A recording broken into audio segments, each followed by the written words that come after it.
Hello everyone, I'm Soumya. I'm going to teach structure of Java program.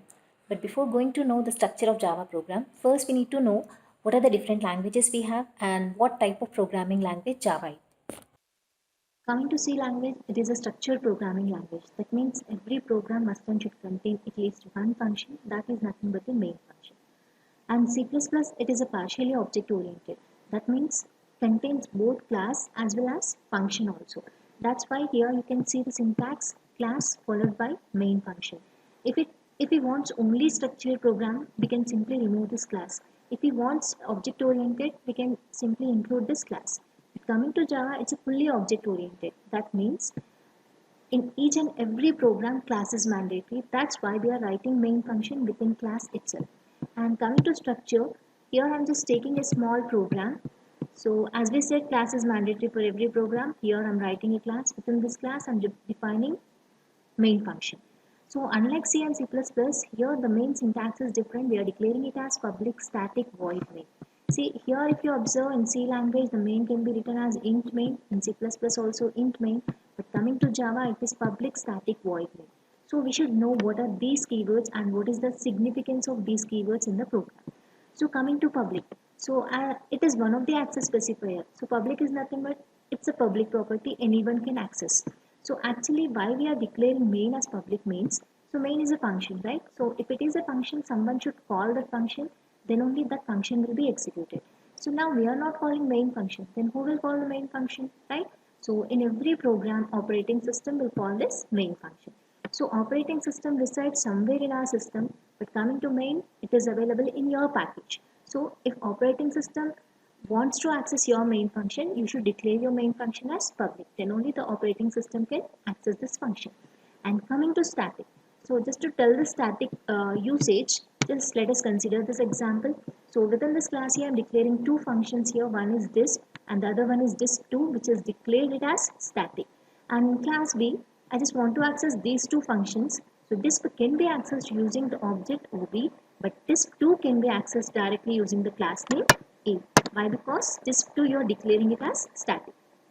That means if I declare any function as static, no need to declare the object further. Directly you can call that function using the class name. So same thing we can apply here also.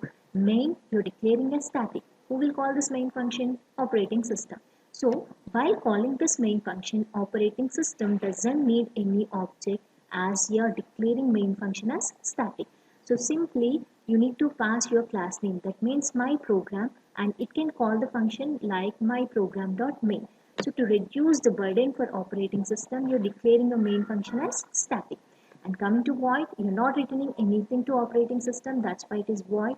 And string args, it is command line arguments. So while calling this main function, operating system can pass any parameters or any commands like do that, do this, or get that, get this. So anyhow, that commands will be in the form of string. And args is nothing but the name of the parameter which will hold this commands.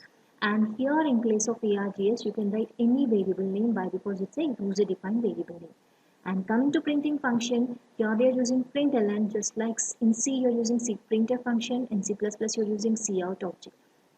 But in Java, the functions are not directly available. Why? Because it's a object oriented. Everything will be in the form of classes and objects.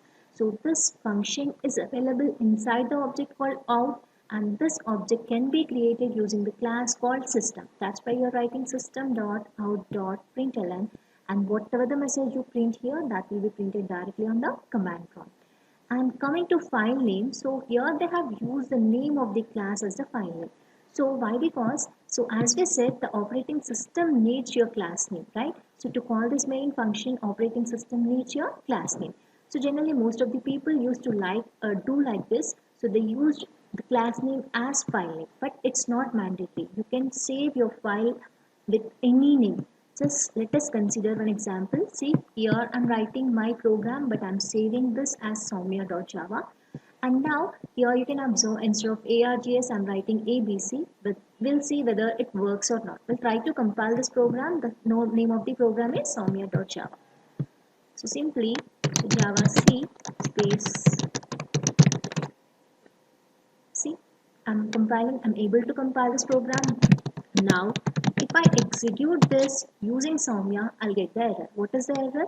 Cannot find the or load the main class. Why? Because we don't have main class Soumya, right? What is the class name we have? My program. So that's why you're getting hello world. So you can save your file with any name, but at the time of execution, you need to provide your class name.